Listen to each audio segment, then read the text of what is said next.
The moment my boss looked me in the eye and told me my pay was being cut by 70%, I didn't scream. I didn't flip a table. I just did the math. The room was too quiet for news that loud. No warning, no discussion, just a number meant to crush me. Dave sat behind his massive desk, hands folded like he expected me to thank him. "It's a fair market adjustment," he said. "The commission model is outdated."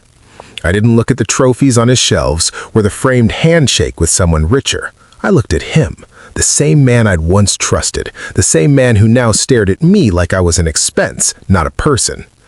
"Dave," I said, keeping my voice steady, "I brought in 80% of this year's revenue." He shrugged. "That's the past. We're moving forward." Then he opened the folder, my contract. He slid a finger across the non-compete clause. "2 years," he said. "If you leave, you're done in this industry. So, I'll see you Monday." He thought fear would control me. I stood up without a word. If I stayed one more second, I would have said something I couldn't take back. I walked out, past the sales floor, past the people I'd carried on my back for years, through the automatic doors that hissed open like they knew I needed out. In the car, my hands shook, not from fear, but from anger so sharp it felt like electricity under my skin. I drove home without the radio. Silence was louder than anything I could play. By the time I walked into my apartment, my rage had settled into something cleaner, something cold, something focused. I dropped my keys. Then I pulled my contract from my bag and sat down at my kitchen table. A pot of coffee, then another, then another. The sun moved. I didn't. I read every line, every condition, every loophole. Around 3:45 a.m., I found it. Page 14, a paragraph hidden under a boring heading no normal person would read. "In the event of material breach, the agreements herein shall become null and void." Material breach. My pay cut wasn't a restructure, it was a violation. The non-compete? Dead. The restrictions? Gone. Everything he thought protected him was now dust. A slow, steady calm settled over me. For the first time that day, I felt something close to peace. He thought he owned me. He thought he'd trapped me. He thought he'd shut every door. He'd actually opened all of them. At sunrise, I wrote my response. "Due to the fundamental breach of my employment terms regarding compensation, I accept your constructive dismissal, effective immediately." No emotion, no explanation, just truth. I hit send, and in that quiet kitchen with empty coffee mugs and legal notes scattered everywhere, I realized something simple and powerful. I didn't lose today. Dave did, and when I was done, he'd lose much more. The sun coming through my window felt different, warmer, sharper, like the world was quietly admitting something had changed. I checked my phone. No reply from Dave. Of course, he needed time to spin the situation in his favor. He always did. But it didn't matter. The contract was broken. Legally, I was free. I grabbed my jacket and stepped outside. The cold air woke up every thought in my head. I wasn't going to sit around waiting for Dave to react. My next moves had to be fast and clean. My feet took me somewhere familiar, my old mentor Martin's office, the last place I ever felt like my work mattered more than office politics. When I walked in, the receptionist blinked. "Wow, it's been a while." "Yeah," I said. "Today needed a familiar place." She buzzed me in without hesitation. Martin looked up as soon as I walked in. He didn't smile right away. He studied my face, reading the tension like a headline. "You look like your boss did something stupid," he said. "Very," I replied. "Sit." I told him everything in plain detail. The pay cut, the contract breach, the non-compete dissolving at 3:45 a.m. He didn't interrupt once. When I finished, Martin leaned back and exhaled. "You understand what you just got handed, right?" I frowned. "Freedom, yes." He shook his head. "Not just freedom, leverage." "Meaning?"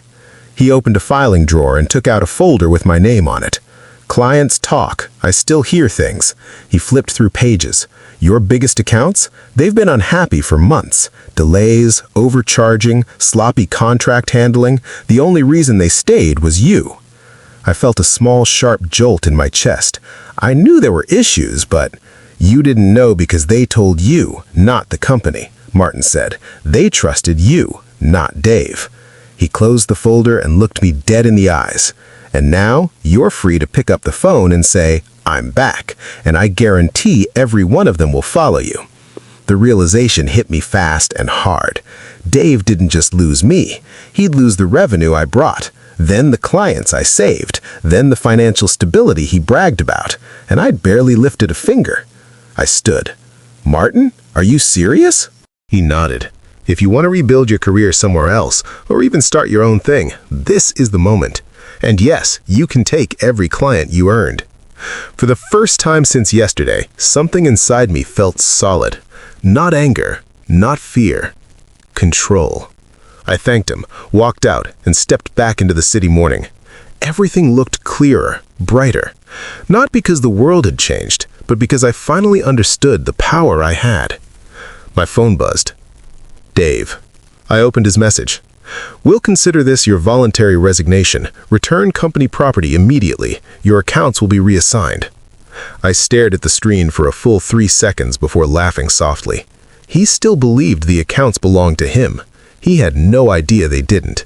He had no idea they never did, and he had no idea what was coming next. Because now the story wasn't about survival. It was about payback. Clean, strategic, $6 million worth. I didn't wait. The moment the dust settled in my apartment, I picked up my phone. My contacts weren't stored in a spreadsheet. They were in my head, each client memorized with precision, their quirks, preferences, favorite drinks, birthdays, even the kids' names. Every relationship I built over 3 years was waiting. I dialed the biggest one first, Henderson, the account that alone covered 6 months of payroll. "Hey, Jim," I said, my voice calm, casual. "I just wanted to let you know I'm no longer with Dave's firm. They couldn't honor my contract, so I've moved on." There was a pause. Then, "I don't care about Dave's firm. I care about who handles my account. Where are you going?" "Starting my own agency," I said. "Send me the paperwork. I'm coming with you." That was all it took. I spent the next 2 hours calling my top 15 clients. 12 of them moved their business to me within 48 hours. Not poaching, not schemes, just answering calls, explaining the situation, and showing them that someone they trusted had their back. I watched the dominoes fall. Each client who left was a hit to Dave's company, but more than that, it was validation. Every late night, every missed wedding, every flight across time zones, I hadn't done it for him. I'd done it for the people who mattered, and they remembered. By the end of the week, my phone was constantly ringing, not for guidance, not for favors, but for contracts, renewals, and new opportunities. Meanwhile, Dave's office was unraveling. Friends still there told me he called emergency meetings, screamed, and threatened lawsuits. He tried to spin the story as if clients leaving was my fault, but everyone else knew the truth. He had driven them away himself. A week later, his lawyers contacted my team. He wanted to sue me. I forwarded them the constructive dismissal clause I had found. 1 page, 1 clear precedent. The case was dropped the next day. Dave didn't realize the consequences of his actions until it was too late. Without me, without the clients I managed, the revenue stream dried up. 3 months later, his company sold for pennies on the dollar. $6 million worth of business evaporated. I walked past him once at a coffee shop. He saw me, recognized me, but looked down and kept walking. The arrogance, the smirk, the sense of control, gone. I sat back, sipping my coffee. I had done nothing illegal, nothing reckless. I had simply understood my value, protected it, and acted. And the lesson was clear. You can't cut your way to growth. You can't cheat the people who feed you. I closed my eyes and smiled. This was the payoff. Quiet, calculated, perfectly executed. I didn't celebrate, not yet. Celebration comes after victory is undeniable. Right now, the work was just beginning. The first week was chaos, phones ringing, emails piling up, clients asking for updates I hadn't even written yet. But I thrived in chaos. I had built systems in my head, knew the deals inside out, and I was fast, faster than any corporate bureaucracy could handle. By day 3, the Henderson account was fully transitioned, all contracts signed, all invoices issued, all points of contact established. My old clients didn't just follow me, they were relieved. Angry even, angry at Dave for treating them like numbers, not people. Word spread faster than I expected. Within 10 days, a dozen more accounts wanted out. Each one leaving felt like pulling a brick from the foundation of a building no longer safe to stand on. Meanwhile, I monitored Dave from the outside. Friends still at the company sent updates. He was panicking. Emails flew across desks, meetings ran late into the night, and tempers flared. He screamed at managers, threatened to fire support staff, tried to micromanage every client who hadn't yet left. It didn't work. Clients weren't afraid of him. They were loyal to me, and loyalty, as I learned, was far stronger than fear. By week 3, the dominoes were toppling in ways Dave could no longer control. Payroll became tight, bonuses disappeared, the staff morale that had once held the office together was gone. People whispered about the company selling, about layoffs, about Dave's arrogance, and he had no idea why it was happening. I watched it like a chess game. Every phone call I made, every contract I finalized, every client I reassured pushed him further toward checkmate. I never needed to threaten. I never needed to show off. I just moved, quietly, efficiently, strategically. By the end of the month, my new agency was more profitable than Dave's firm had been in years, and the irony was delicious. The very accounts he had dismissed, thinking they were mine to control, were now the engine that funded my growth. The financial pressure hit him first, then the psychological one. Friends at his office told me he started checking the client database obsessively, refreshing spreadsheets that were already empty. He couldn't believe it, couldn't understand why revenue was disappearing. He hadn't accounted for one thing. I had relationships, not contracts. He had numbers, not trust. 6 weeks in, I received the first offer from a competitor trying to buy my growing book of business. I laughed, not because I was arrogant, but because it confirmed what I already knew. I controlled more than just accounts. I controlled momentum. Dave, on the other hand, controlled nothing. And in that quiet victory, I understood the real power of patience, strategy, and knowing your worth. He thought he had me. I had him. By the second month, Dave's office was a war zone. Managers whispered in corners, support staff walked on eggshells, emails were sent at all hours, desperate, pleading for solutions that didn't exist. Every attempt he made to reclaim clients failed. Every deal he tried to salvage went to me instead. I didn't interfere. I didn't need to. I just stayed focused, answering calls, sending contracts, solving problems. My clients were happy, reassured, and grateful. Loyalty was stronger than fear, relationships stronger than title.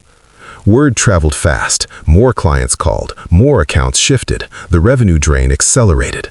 Payroll became tight, promises Dave had made vanished overnight. I heard about the first layoffs from someone still inside. Dave had no choice.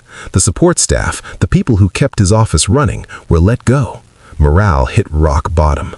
He panicked, tried legal threats, sent letters, even filed a notice against me, hoping I'd make a mistake. I forwarded the constructive dismissal clause, 1 page of legal truth. His lawyers dropped the case within 24 hours. No leverage, no control. Then came the acquisitions talk. Within 3 months, competitors circled like vultures. Without the revenue I had taken with me, Dave's firm had no defense. $6 million in client value evaporated. Assets that once looked secure were now liabilities. I watched it happen quietly, sipping coffee in my office, watching my agency grow in real time. The final blow came silently. Friends at his office texted the company had been sold for a fraction of its true value. Dave went from CEO to mid-level manager at a logistics firm, stripped of authority and credibility. I ran into him once at a coffee shop. His eyes found mine, then dropped. He didn't speak, didn't try, just walked away, shoulders slumped. No confrontation, no theatrics, just the truth playing out quietly in the real world. I leaned back in my chair that evening. I had lost nothing. He had lost everything. And it wasn't luck, it wasn't chaos, it was strategy, patience, and understanding the truth he never did. People don't buy from companies, they buy from people. I had been the people, and he had ignored it. By month 4, my agency wasn't just surviving, it was thriving.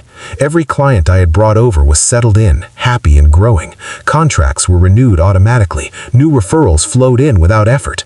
My reputation, built over years, had transferred effortlessly. Dave's firm was a ghost. Rumors spread about layoffs, cutbacks, and panic meetings. Friends inside told me people were leaving faster than new hires could be trained. Offices once filled with chatter and energy were now quiet, tense, and hollow. I didn't gloat. I didn't need to. The results were clear. The empire he had tried to control without respect, loyalty, or competence was crumbling.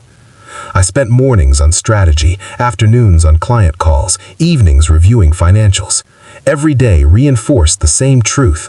I had done this with brains, not brute force, with calm, not chaos. And I had time to think. About all the sacrifices I'd made, the nights I missed friends' weddings, the hours I spent negotiating deals in Tokyo while he golfed, the weekends I worked to save payroll while he counted trophies. Everything he thought was an expense, I had turned into leverage. Every ounce of effort, every relationship nurtured, became a tool in dismantling his empire. One evening, my assistant called with a status update on the Henderson account. "Everything's running smoothly," she said. "Jim sent a note thanking you for everything. Says this is the best service he's ever had." I smiled. Dave never understood that success wasn't measured in spreadsheets or commission percentages. It was measured in trust, loyalty, and respect. I had both, and he had none. By the 6th month, news came in the company had been sold to a competitor. The price was a fraction of its worth. Dave would never run a business like this again. He had learned too late. You can't cheat the people you feed. I walked through my office that evening, looking at my growing team, the contracts signed, the clients happy, and the phones that never stopped ringing. This was what success felt like. Quiet, calculated, clean. Not revenge for its own sake, but revenge that was inevitable, precise, and deserved. I poured a glass of scotch, sat back, and let it settle. David thought he could cut me, control me, and make me small. Instead, I had turned his arrogance into ruin and my freedom into growth. And the best part? I hadn't even broken a single rule he could have used against me. Everything had been legal. Everything had been fair. Everything had been smart. I finished my drink, staring out at the city lights, knowing one thing for certain. Sometimes the people who think they have all the power are the ones who lose it first. And sometimes the person they underestimated is the one holding all the keys. By month 7, the industry had started talking. Dave's company, once untouchable, was now a cautionary tale whispered in offices, boardrooms, and networking events. Who left, people asked. Who handled that account? The answer was always the same. Me. I didn't chase the gossip. I let it spread. The news of his collapse carried itself. Every conversation reminded the world arrogance has a price. Meanwhile, my agency grew quietly but steadily. New clients arrived, referrals multiplied, and even competitors called, not to poach, but to ask how I managed the migration so flawlessly. Dave tried one last move, a public statement claiming mismanagement, blaming staff, blaming the market, but it fell flat. Anyone who knew the truth laughed. Everyone else checked the numbers. The sales figures were gone, the clients were gone, the reputation was gone. I ran into him once more in a small cafe. He recognized me immediately. His eyes widened for a moment, a flicker of something like fear, maybe shame. Then he looked down, avoided me. I walked away. I didn't follow. I didn't need to. The victory wasn't in confrontation, it was in watching the consequences unfold, cleanly, quietly, inevitably. Weeks later, one of my old colleagues sent me a message. "Dave's gone. They sold the office. People are still talking about what happened. You did it." I smiled, not because I wanted credit, not because I wanted to boast, but because the lesson had landed. He thought he owned me. He thought he could cut, manipulate, and intimidate. He thought I would be powerless. He was wrong on every count.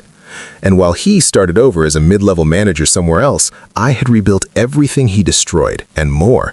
By this point, I realized something important. Revenge wasn't the goal. The goal was justice executed with precision. The goal was clarity, freedom, and proving that no amount of arrogance can replace loyalty, skill, and strategy. I closed my laptop and leaned back in my chair, letting the city lights wash over me. This was the moment I had worked for, not for ego, not for anger, but for truth. And in truth, Dave had lost everything. I had lost nothing. Months later, I sat in my office, alone for a moment, listening to the quiet hum of my team working around me. Phones rang, emails arrived, contracts were signed, growth continued. I leaned back in my chair and let it sink in. David tried to cage me, tried to cut me down, tried to make me small, and he failed. Not with chaos, not with yelling, not with threats, but with logic, strategy, and patience. I had turned every mistake he made into an advantage, every arrogance-fueled move, every attempt to control, every miscalculation. It had become fuel. $6 million gone. A company collapsed, careers disrupted, and all without raising my voice, without breaking the law, without ever stooping to petty games. I thought about the hours spent on the contract at 3:45 a.m., the coffee cups, the sleepless nights. I thought about every missed wedding, every trip across time zones, every late-night closing deals. All of it had built me, not him. And now the clients I had nurtured, the relationships I had built, the work I had poured my heart into, they were mine. My agency was mine. My future was mine. I smiled, not with triumph, but with quiet satisfaction. The lesson was clear. The people who respect you, trust you, and work with you are far more valuable than the titles, rules, or threats that others cling to. David had been wrong. Arrogance and fear are no match for loyalty and intelligence. And while he wandered somewhere else, rebuilding a life that had been dismantled by his own choices, I had created something lasting, something stronger, something he could never touch. I poured myself a glass of scotch, stared out at the city lights, and let the silence fill the room. Some people call it revenge. I call it justice served clean, calculated, and complete. And as I sat there, I realized the most important truth. You don't need to scream, you don't need to fight. Sometimes all you need is clarity, patience, and the courage to act when the moment is right. I had done that. And for once in my life, the world felt perfectly, undeniably right. If you've ever been underestimated, betrayed, or cut down at work, you know how it feels. But the smartest revenge isn't chaos, it's strategy. Comment below with the moment someone tried to cheat you and how you handled it. I might feature your story in the next video. And don't forget, hit like, subscribe, and turn on notifications, because the next story will show exactly what happens when bosses think they can cut you out and you turn the tables in ways they never imagined. My boss thought he could slash my pay by 70% and get away with it, but he had no idea he was about to lose $6 million because of that decision. This is the full story behind my boss cut my pay by 70%, so I made him lose $6 million.